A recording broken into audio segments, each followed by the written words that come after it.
మరి విఘ్నేశ్వరుడు పార్వతీదేవి యొక్క కుమారుడు కనుక శ్రీ మహావిష్ణువుకి మేనల్లుడు అవుతాడు. మేనమామల ముద్దు మేలైన ముద్దు.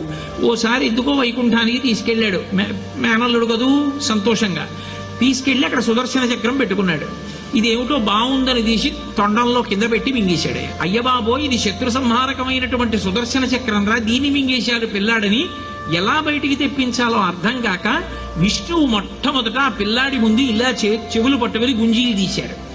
గుంజీలు తీస్తే మామయ్య అదేమిటి అంత విచిత్రంగా కిందకి మీదకి ఊగుతున్నామని పడి పకపకా నవ్వాడు.